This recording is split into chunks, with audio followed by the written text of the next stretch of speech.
Hey guys, तो मैंने अभी थोड़ी देर पहले ही सोनी लिव की वेब सीरीज कान खजूरा देख के खत्म करी और सच बताऊं यार, ये सीरीज मुझे बिलो एवरेज लगी। मतलब सच में काफी बेहतर, काफी ज्यादा उम्मीदें थी इस सीरीज के साथ जब मैंने इस सीरीज का ट्रेलर देखा था। और सच में मुझे लगा था कि कुछ इंटरेस्टिंग, कुछ सरप्राइजिंग आ सकता है, लेकिन अनफॉर्चुनेटली मैं डिसअपॉइंट हुआ हूँ और काफ़ी ज़्यादा डिसअपॉइंट हुआ हूँ। और ऐसा मैं क्यों बोल रहा हूँ इस पर तो मैं आगे वीडियो में बात करूंगा। अगर मैं इसकी कहानी की बात करूँ तो कहानी है आशु नाम के एक लड़के की, जो कि 12 साल बाद जेल से वापस आता है। और जैसे वो वापस आता है, अपनी फैमिली के साथ मिलता है। उसके भाई, जो इसकी शादी हो चुकी है, उसका बच्चा है, उसका एक अपना कारोबार है, और उसमें धीरे धीरे इन्वॉल्व होने की कोशिश करने लगता है। लेकिन आशु के आने से इनकी फैमिली में कुछ ऐसा होता है जिसके कारण इसके भाई की लाइफ पूरी तरह से बदल जाती है। तो ऐसा क्या होता है, क्या आशु ने सच में कोई ऐसा क्राइम किया था जिसके कारण उसको 12 साल जेल रहना पड़ा था? उसका भाई किस तरह का काम करता है, उसकी फैमिली किस तरह की सीक्रेट्स हैं इस फैमिली में, ये सब जानने के लिए आपको ये सीरीज देखनी पड़ेगी। अगर मैं इसकी स्क्रीन प्ले की बात करूँ तो पर्सनली मुझे इस सीरीज के स्क्रीन पे बिलो एवरेज लगा है,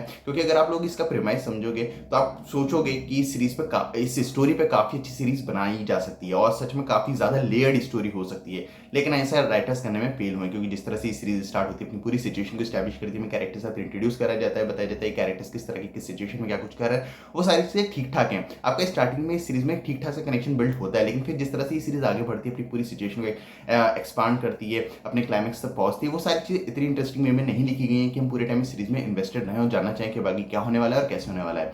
यहाँ तक कि एक थ्रिलर स्टोरी होनी चाहिए, लेकिन फिर भी इस सीरीज के जितने भी ट्विस्ट एंड टर्न्स होते हैं वो हम काफी आराम से प्रेडिक्ट कर पाते हैं। हमको पहले से ही पता होता है कि आगे जाके क्या कुछ हो सकता है, जो कि काफी ज्यादा डिसअपॉइंटिंग था। यहाँ तक बात है कैरेक्टर डेवलपमेंट और कैरेक्टर्स के पीछे डायनामिक्स की, तो इस तरह के कैरेक्टर्स काफी ज्यादा लेयर्ड होने चाहिए। मतलब लिटरली आप सोच के देखो कि एक बंदा है जो 12 साल जेल में रह के आया, उसकी फैमिली जो बाहर रह रही है, दोनों जब एक साथ आएंगे तो कितनी ज्यादा मतलब डिफरेंसेस आने चाहिए, और उनके बीच के जो गैप हैं वो आप भर नहीं सकते हो, क्योंकि वो 12 साल का गैप है। लेकिन वो जो लेयरिंग होती है कैरेक्टर्स की, वो काफी ज्यादा मिसिंग थी।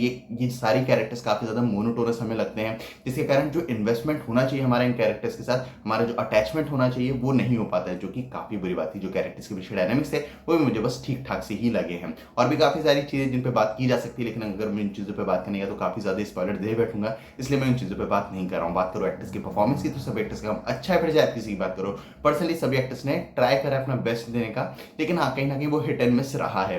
बात करूं डायरेक्शन और एडिटिंग की, डायरेक्शन बिलो एवरेज है। मेरे ख्याल से काफी ज्यादा बेहतर होना चाहिए था इस सीरीज का डायरेक्शन, क्योंकि अगर डायरेक्शन बेहतर होता तो ये series one time watchable definitely बनती, लेकिन ये कहीं ना कहीं वो मार्क भी मिस करते हुए लगी है मुझे। जो एडिटिंग है वो भी मेरे ख्याल से थोड़ी और बेटर होनी चाहिए थी। बात करूं प्रोडक्शन क्वालिटी की तो ठीक ठाक है। तो ओवरऑल ये काफी अच्छी सीरीज बन सकती थी, इसमें पोटेंशियल था। इस सीरीज में, सीरीज की कहानी में पोटेंशियल था। कैरेक्टर्स अगर और बेहतर तरीके से लिखे जा सकते तो ये सीरीज काफी ज्यादा अच्छी बनती, लेकिन कहीं ना कहीं राइटर्स और डायरेक्टर दोनों ऐसा करने में फेल हुए हैं। इसी कारण से मैं इस सीरीज को रिकमेंड नहीं कर पाऊंगा।